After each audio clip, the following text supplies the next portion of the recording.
The Polyglot Gathering is brought to you by italki. Become fluent in any language. Good afternoon. I'm here to talk about Anki. How many of you know what Anki is? That's nearly everybody. All right. It memory in Japanese. It does mean memory in Japanese. It's on the slides, actually. So most of you are also familiar with what a spaced repetition system is then. Anki is one, memorize is another. There are quite a few out there. Let's get into it. For those of you who don't know what Anki is, it's a spaced repetition system. It's software that you use. It's a desktop version that you can use on Windows, Linux, or Mac. And also there are mobile versions for Android and iPhone. And if none of those work for you, there's a web browser version. And it can sync between all of those.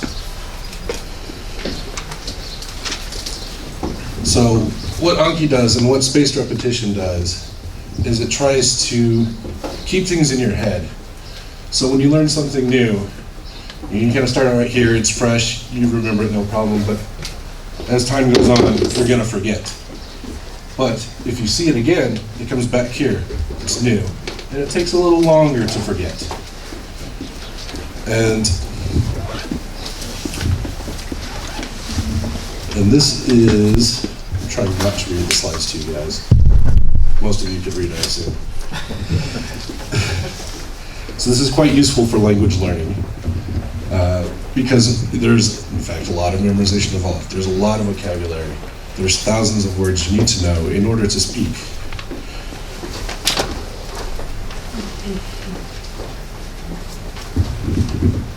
And so, using the process of spaced repetition, you're trying to keep from forgetting. You want to keep the language in your head as long as you can, kind of with the least amount of effort. So what Anki and other SRS software does is it tries to give these facts to you just before you would forget them. So I guess research has shown that, and I don't know what research, I can't quote it, I've read Wikipedia. But when you remember something just before the point you're about to forget, it's going to make it stronger in your mind. But you don't have to use software to do an SRS. You can do it manually with flashcards. There are things such as the Lightner system, where you have these boxes and you say, okay, all my cards start out in the first box, and the first box I'm going to review every day. And every one that I get right moves to the second box. The second box, I review that every 3 days. And then those get right, I move them to the next box. And that's maybe a week, and so on and so forth. Until you get to the point where you're just not going to forget a card. But if you do forget a card, back to the beginning. Start all over. And Anki works in a very similar way. For those of you who've never used Anki, this is what it looks like.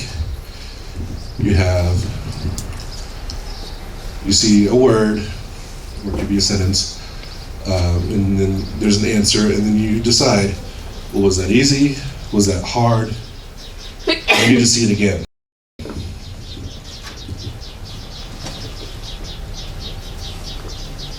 But there are things that Anki does not do.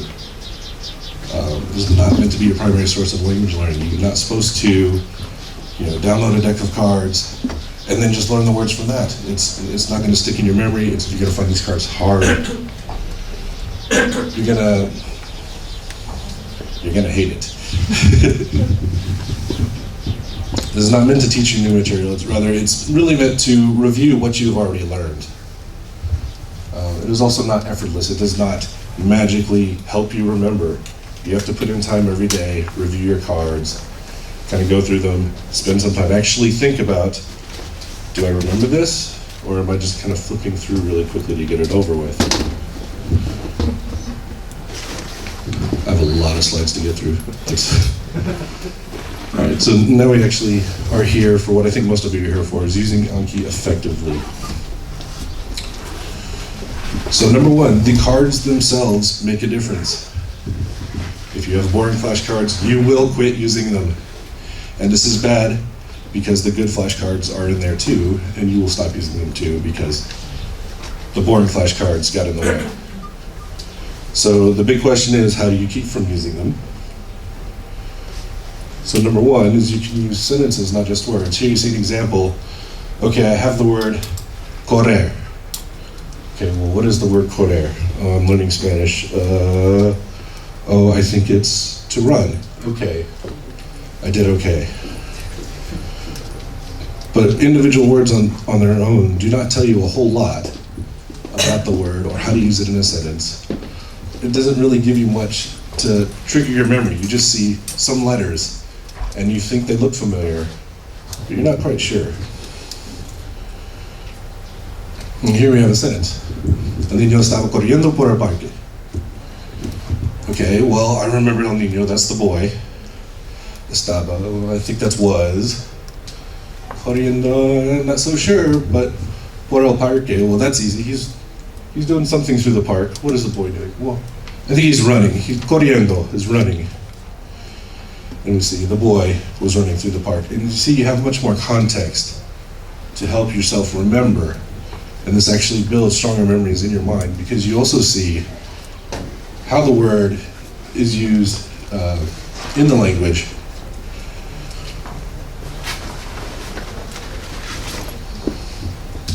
Another very useful thing is to create your own decks. Anki does have shared decks available, which you can download, and they contain things that other people have put together. But they may not be the things you're interested in learning. I mean, yeah, it's a list of 1,000 words in Japanese, or what have you, but I mean, do you really need to know the word for hovercraft?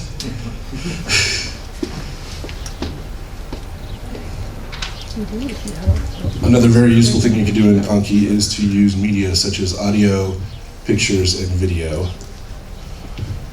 It's actually fairly simple to add these things to Anki. In the desktop version, you can hit F3. You load up any file that you have on your computer, be it an image, a sound, or video. With video, I've found it does not work well with mobile, or really at all, and it's kind of odd in that it opens up kind of a separate window. It's not like, you know how you see a YouTube video on a web page, you kind of expect it embedded within. It's not like that at all. So I actually don't recommend using video. But, excuse me, for audio and for images, it works quite well. And those give it gives your mind additional senses to help remember. So when your memory is just, words on a page, that's just one thing. But if it's also words on the page, plus a picture of the thing, and then plus the sound of somebody saying the word, that is much more for your brain to associate with the word. It creates a stronger memory.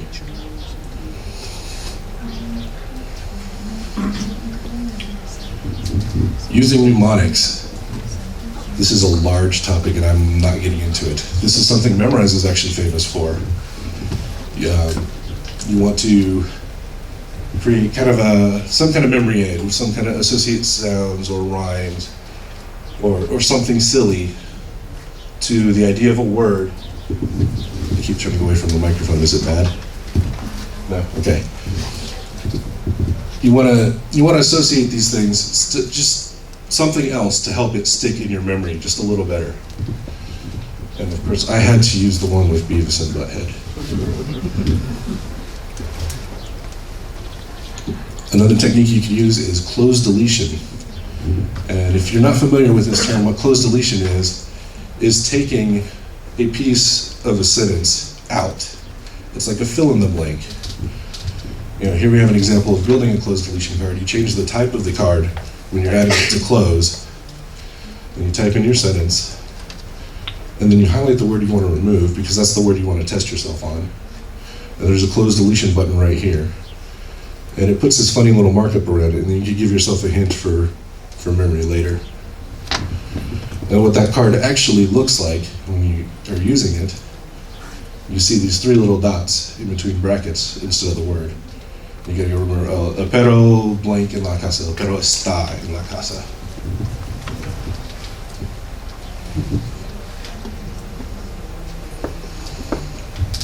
another important technique is just deleting the cards that suck.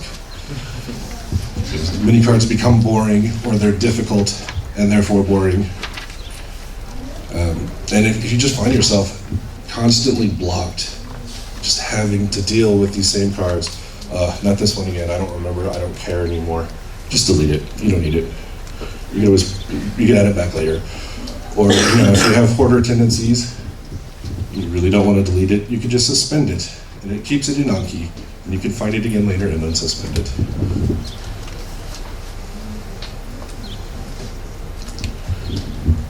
This is a topic that comes up a lot when using Anki, is dealing with overwhelm, dealing with burnout. I am so sick of these cards, I don't want to do any reviews today. Please, don't make me. It seems to be inevitable.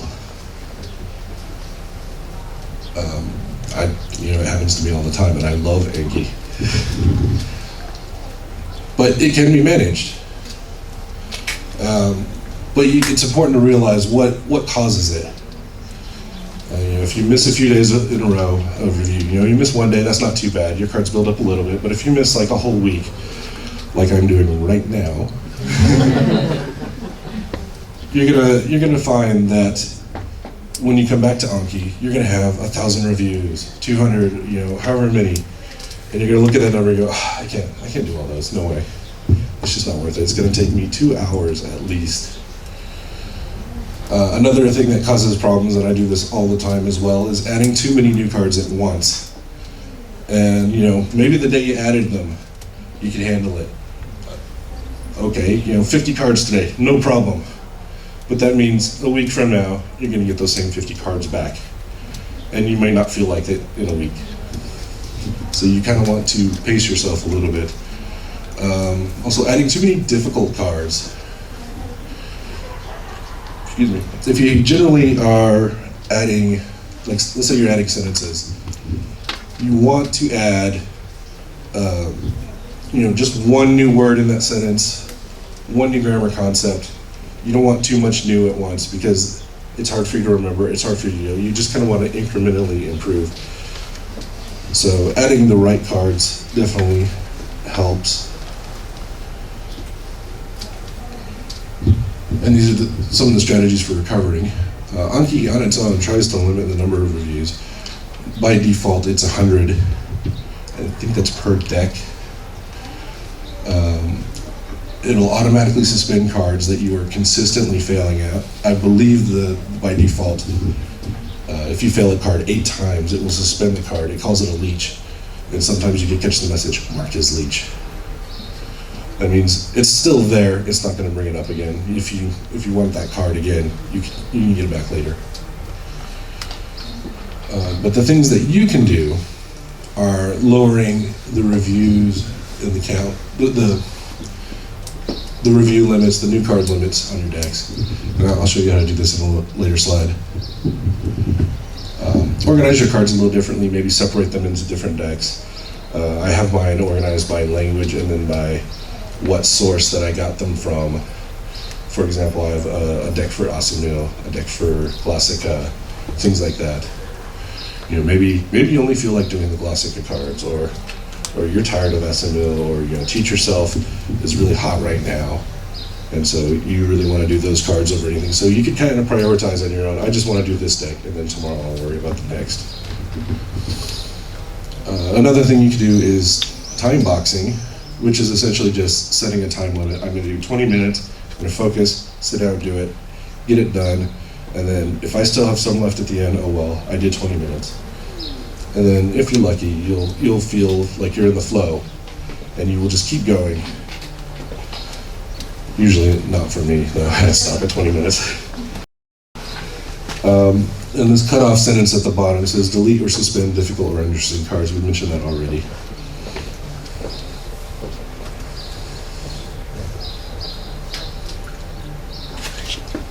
So ways to prevent burnout is okay to add a lot of new cards as long as you have a manageable limit for new cards per day on your deck. Keep your cards interesting using some of the techniques that I mentioned earlier. Separating cards into decks. Do not create cards from material you haven't learned already. This is a big no-no. I find that this is a huge cause of pain. And don't use Anki as your only source of language learning, please. I'm actually moving quite quickly through these. So here's the more technical stuff. Should be easy to follow for everybody. And we'll go over it at the end if you have questions. So the stuff you probably knew about. Anki can sync your flashcards between different devices, including the media, the audio, the pictures, etc. So if you're using it on the desktop and you add a bunch of cards and you sync it, you can sync it with your mobile device and review on your computer, wherever. Anki does have shared decks, which are made by other users, and there are times where those shared decks are appropriate to use. For instance, if let's say you're learning from Duolingo, and there's a shared deck, Duolingo, Spanish, then that's perfect. It's the same material you care about. But most of the time, you don't. You don't usually want those. Anki has many add-ons, which add a lot of functionality. This is especially true if you're learning Chinese or Japanese, and I honestly don't know what most of those do. Side note, I have actually written an Anki add-on. It is called Esperanto Support for Anki. All it does is if you type in like CX, it'll change it to C with a little hat. Another card type that you can use, and that's this button up here when you're adding new cards, is basic and reverse. So if you're the type of person who likes to review both ways, so you've got your source language, say it's English, and then your target language, Spanish, and you want it to review both ways, you just have to enter the card once and it'll create two cards for you.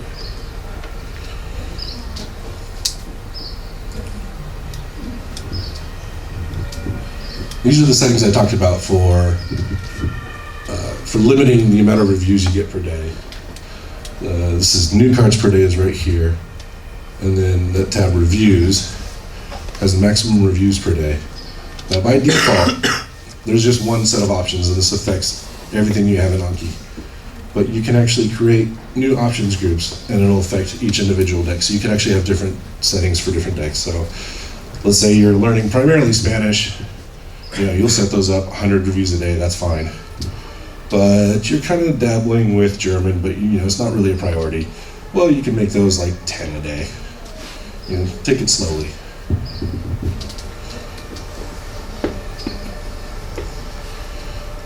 And it is possible to customize your own layout for these flashcards. This can actually get quite complex, but what I show here is a pretty simple case. And this is actually a setup that I use myself. So I create these cards that say L1, L2 with audio. So I have the source language, the target language, and the audio in that target language. And so I've created the new type, and then what I'm going through here is actually creating these fields. That might actually be on the next slide. It is. So instead of just front and back, I'll have L1 and L2, and then another field for audio.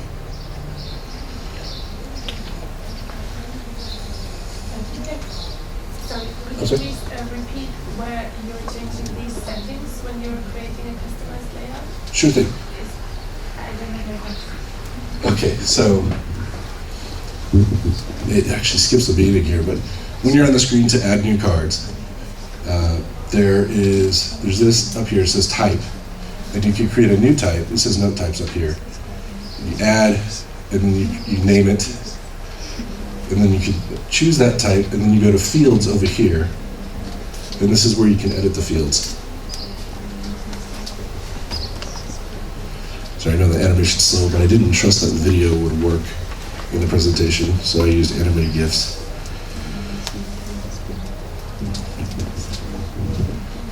And so this is where we're changing those fields. So really, this is just a matter of naming them.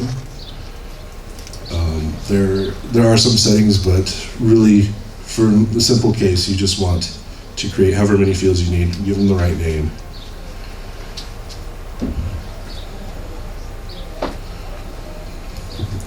And then you can also edit the templates for what the cards look like.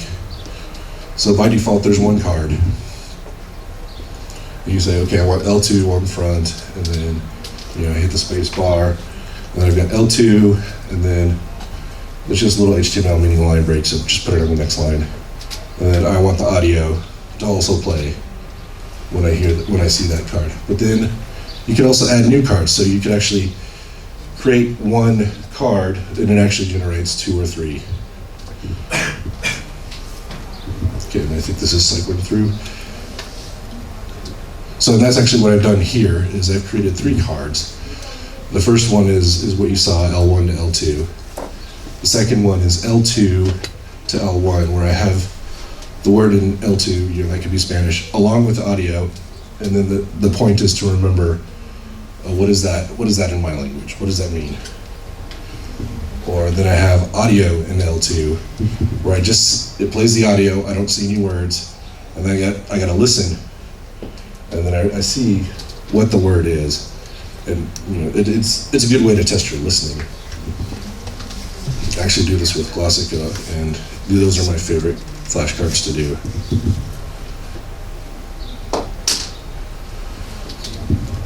Another very cool thing you can do is import cards from a spreadsheet. So instead of having to type in each individual one, you can collect them over time into a spreadsheet, and then import them all at once. And this can be a much faster method for getting cards into Anki. So here you see Google Sheets, and I have a quick, simple little spreadsheet, and I downloaded it as a tab-separated value file, very similar to CSV. But this is what Anki supports well natively.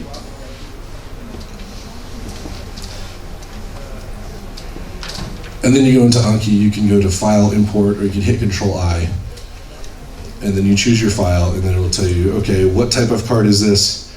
And then field 1 of this file, where does that map to? Is that the front or is that the back? You can choose a different note type. So in this case, we went for basic and reversed, and then we import. It says 10 notes added because there were 10 lines, but because it did basic and reversed, it actually generated 20 cards here. And there's an example of one. This tip is actually not Anki related, but it was too cool. I heard it from the Creative Language Learning podcast, so shout out to them. So Google Sheets now supports Google Translate within the spreadsheet itself. Wow. So I only filled out column A. What I put in column B is what you see up there is that formula. It equals Google Translate, first cell, English to Spanish, and then I just copy paste it all the way down. And it gave me those words, and that's actually really close to what I had. So if you're lazy, this could be a good technique, or it could be a good technique to start, and then from there, fix it up, make it more correct. But it could save you a lot of time.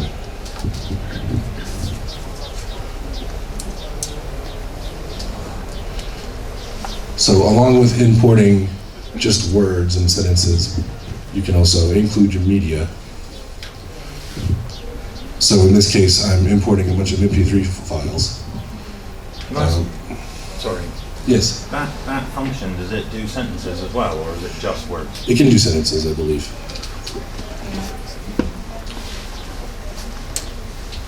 So I have a bunch of MP3 files, and they have these words, perro, gato, casa, and and the names of them are right here. So to get these into Anki, they need to have a place in the field, and so that you have kind of this special formatting.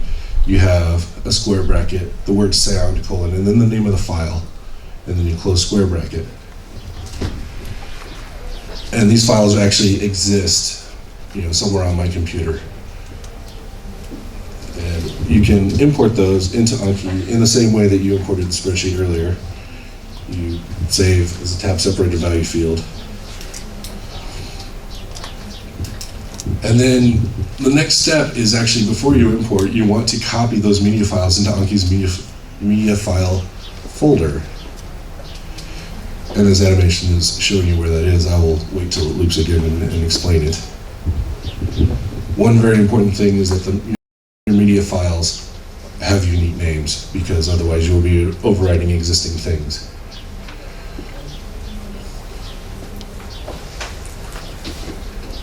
Okay, so the easiest way to get it is to go in Anki Tools, Add-ons, Open Add-ons folder, and you go one directory up, and you'll find the user one directory. For most people, this is going to be where you're going. If you've created multiple profiles, there are other directories. But then you go to collection.media, and this is where you would paste your audio files into.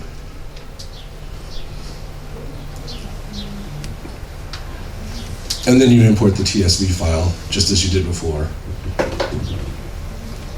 And you're going to need to use a card type. We'll use the card type I showed you earlier, L1, L2 with audio. So you can see the first field in the file is mapped to L1. You know, you could switch it up and make it L2. And that's what's being demonstrated here. And then, of course, one of those files, or one of those fields, is the audio. And when you import, unfortunately, there's no audio, so it does import, and then it will play the audio. Yes, do you have a question? Yes. How do you get your MP3 file? From text-to-speech applications, or you register yourself, or? There are many sources, like if you have like a Teach Yourself or Asimo, you can take the CD and you can create MP3 files yourself, or Yeah, but you have to cut it then. you may have to cut it, or like I run this website called RhinoSpike. You can get audio files from there. If you need isolated words, you can download them from forward.com. You can download each word in an MP3 file, and it's pretty easy. Exactly, Forvo is another great source. Thank you. Forvo has individual words. Forvo.com. I don't see a marker, but it's forvo.com. I believe they're a Spanish company, and what they have is actual individual words and then recordings by native speakers. Yes? So I have a requirement, and I have not found a good way to do that with Anki. So my approach is that I speak with a native speaker over Skype. Yes. And I write down everything that I don't know, and afterwards I create Anki cards. And now comes the problem to create audio files. I would like to do that, but rather not record myself, because I might pronounce it wrong by the time I'm creating the cards. Right. So one way to do it is to meet up with the native speaker and then just use the record function in Anki. That's more or less convenient. But it would be actually cool if I could do that with my teacher. Just see, she's on the other part of the earth. Yes. And while I could use screen sharing to enter the text cards, that would be kind of difficult to do with audio. So is there any good pattern how to solve that? Yeah, just through screen sharing, I don't think there's a good way to do that. You could just have her record to an MP3, or many individual MP3s. Yeah, or there are sites online. It's a lot of repetitive work afterwards to sort these files into the cards. So that's something I was trying to... Yes, you're absolutely right. It is. Those are problems that need to be solved. I know how to do that. Yes. Let's hear it. Right. There's a program called Transcribe. Transcribe? Yeah, it works in a web browser. Okay. It'll do timestamps, and it outputs SRT files, subtitle files. Then you put the video and the subtitle file into something like subs to SRS, and it will chop up. It'll chop up it based on the timestamps of the audio to the subtitle. We use it for movies, to put movies into Anki. I'm not sure I fully understood that, but I'll have a look at it. Talk to me later.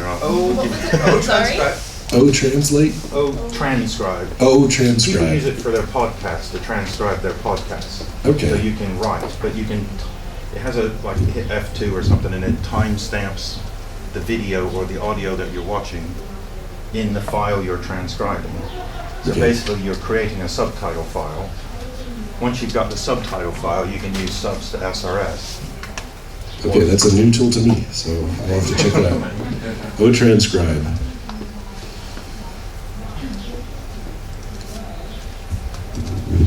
So this one was influenced by Gary Dale. I don't see him in the room here. But he told me that one of the reasons he switched from Anki to Memrise was that Memrise makes you type in the answer. And I remembered, you can do this in Anki. So what you have to do is modify your card template here. And I'm already behind the animation. There you can see it working. And it'll actually show you what you typed in wrong. Now you're still going down here and judging yourself on how well you did, but it does give you visual feedback. Not on that card because we didn't set it up for that card. Well, let's say, okay, I'm typing in woman. What is woman? Oh, it's la mu something. And does it work with languages which has other alphabets like Chinese or Tamil? As far as I know, you just have to be able to type them. Okay. So the way you set that up is in the card template, and I didn't realize this is going to go a little fast. In the front part of the template, you're going to add this little part that says type and then the field name, which is L2. And it's going to bring that up for you, and it automatically adds this to the back. And since there were already cards in this deck, it affected some of the cards in the deck. Do we need to wait to see that again? Have you found advantages to having to type stuff? So there's definitely a memory advantage in that you're forced to recall what this word actually is and actually spell it correctly and type it in. That does strengthen your memory. It is definitely better than just looking at it. I don't use it personally, but maybe I should.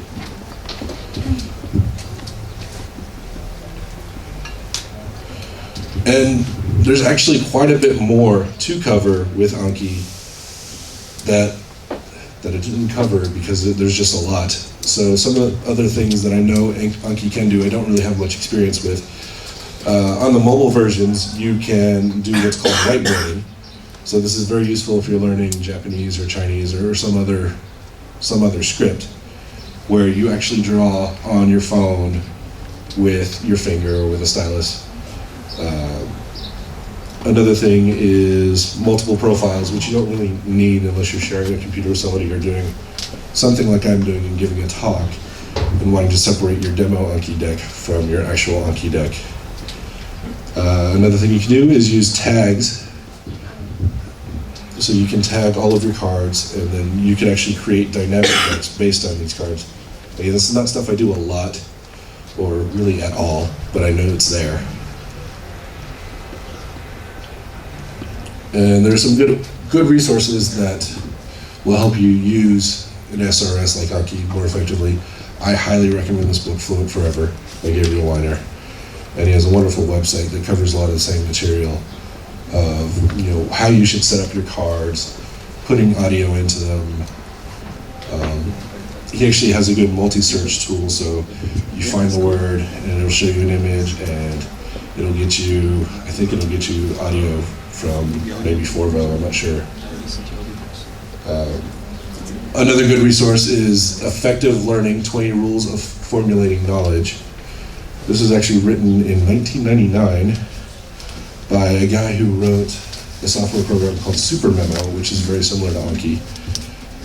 And he has some good advice, some of which is the same advice that I covered, but he goes into a lot more depth about what you should put into your cards, what you should not put in your cards, what's memorable, what's not. And then if you want to get into mnemonics and memory techniques, the Art of Memory wiki page is actually very good. And that's really it. All my slides will be available on my website. It's peterjc.com/Anki. I haven't uploaded it yet, but I will by tonight. And any questions? Can you talk more about your website, Rhinospike? Sure. I was not going to, try to advertise too much, but what Rhinospike is a website where you can upload some foreign language text. You submit it, and somebody who speaks that language can record it for you.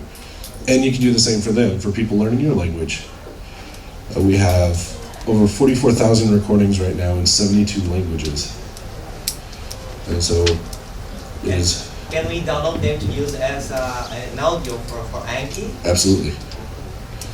Yes. I have a tech question, and I hope you or somebody from the audience can help me. I used colors a lot in Anki, and they work really, really well for me. But now I switched to uploading mass as of my Excel files into Anki, and I lost all my colors, of course. Is there a way to color my words in Excel, in Excel, and to upload the formatting?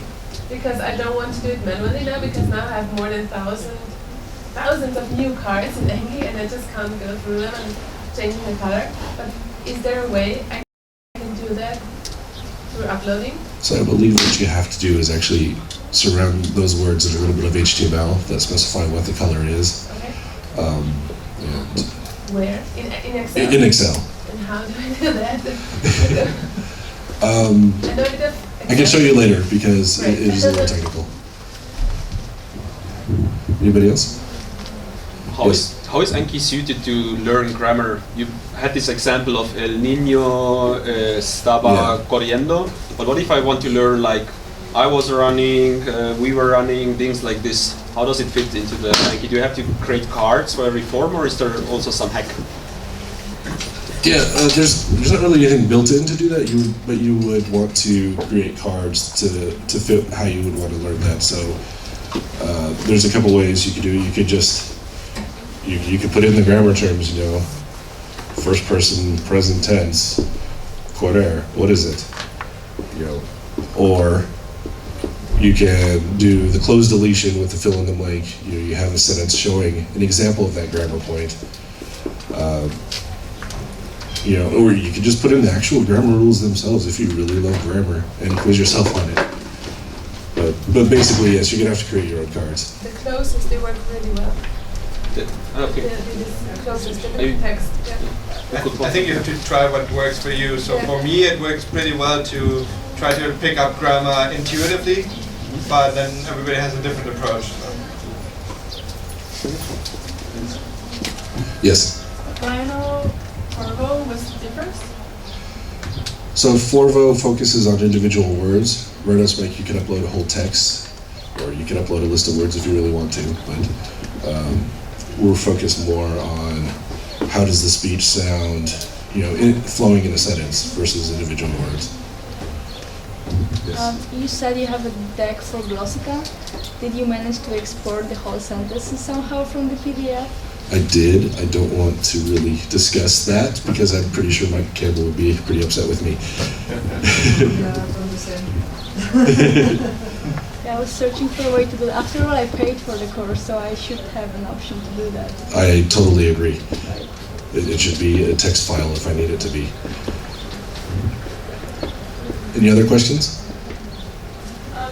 Yes. I just kind of have more of an open question about Chinese. I'm not sure that you I don't think it's on your languages, or not really.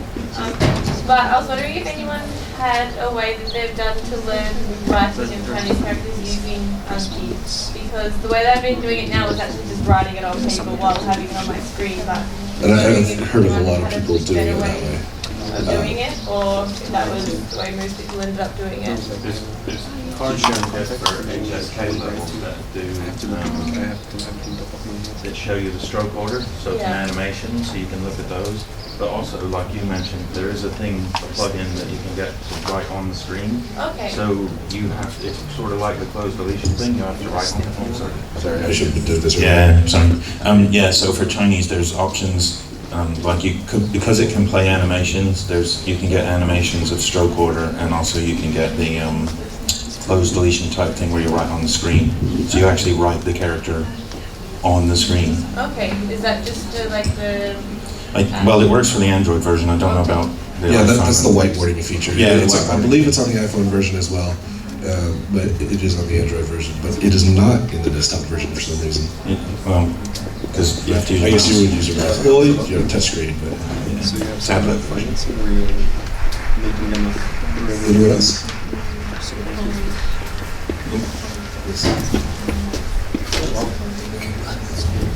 So from time to time I'm using the Android version, and now I really like the idea with the Google chart, with this Google Translate function. I just tried it out now on my Google Tabellen, but it didn't work, maybe the connection problem. If I have just Google Google Tabellen, Google Excel, Google Sheets, and Android on my, Anki on my Android. Yes. So does it communicate with each other for a lot of texts? Or do I need a desktop version? I'm not aware of a way to import from Sheets into Anki with just Android. I think you're going to need the desktop version. Okay. In general, the desktop version is much more convenient to create Anything. text. I'm not allowed to take my desktop into my bed at home.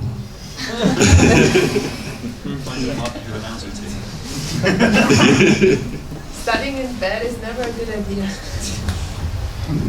Any more questions? All right, well, thank you all very much.